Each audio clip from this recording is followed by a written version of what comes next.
Well, 2025, like someone asked me, and I'm doing a follow up to 5 called 10, which is basically Honor's story.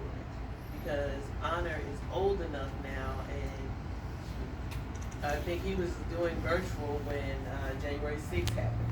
And January 6th is the birthday of that same brother who was terrorized. And now he's so involved. He's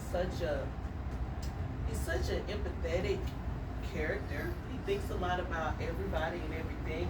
When he was 5, he asked me, "Mommy, do you think the ground gets tired of holding us up?" Like, that's just his spirit. So now that he's seen the world and he knows a bit about politics, I don't watch as much as I used to because he's like, how could Donald Trump get elected again? Like, he has so many thoughts, and I'm just exploring his thoughts and of the world now.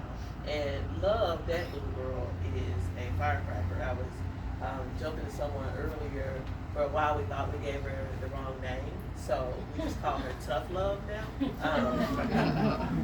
But she's 8, and I haven't seen this film in a while. But when I see it, and I think about the fact that raising her being 8 years old, and then my experience as an 8-year-old, it just kind of like puts it into focus for me a little bit more. What would you expound on for the next film? 10 is really, especially considering that you're the grown up and you're able to talk, and the kids are old enough to talk and tell what life has been. well, mainly I could just there's a couple things that came out of this film. So this was my first film. I'm now working on my 5th film.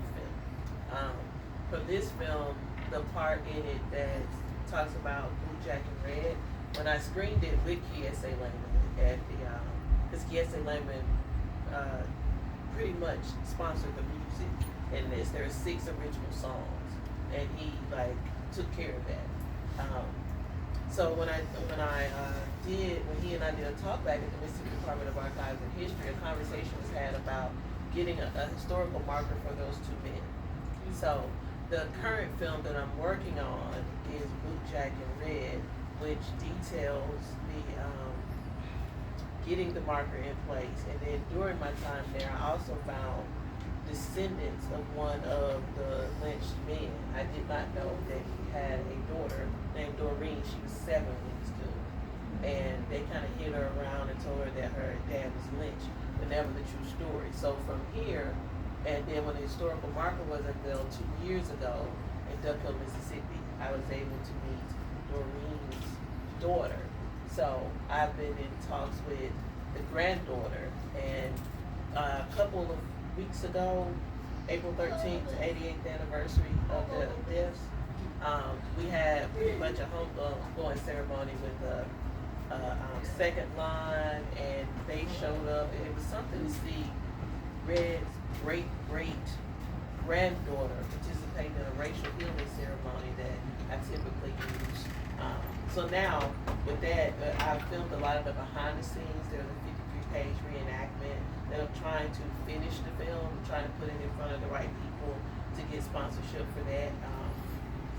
I've also been working with Wright Thompson on this, the author of The Barn. Kiese is involved again, as well as Eddie Lod. And Eddie Claude gave some words, and I'm doing another thing from Douglas to Duck Hill on Saturday, on the 5th of July, that's going to talk a bit about that. So I am exploring that. I also met Allison, who's amazing. When we started doing some work about reproductive justice before the Dobbs decision, which originated in the state of Mississippi, and that's why the country no longer has access to reproductive health care. We started that documentary beforehand, and my latest film just got in talks to finish it up and picked up by PBS. It's Our Rebellious Hearts, that talks about this whole Black woman rock band crew that's really going out and kicking ass and taking money and stuff like that. So, and those are the projects that I'm working on now. And I put all my work in my nonprofit, so I can continue to do education and racial healing.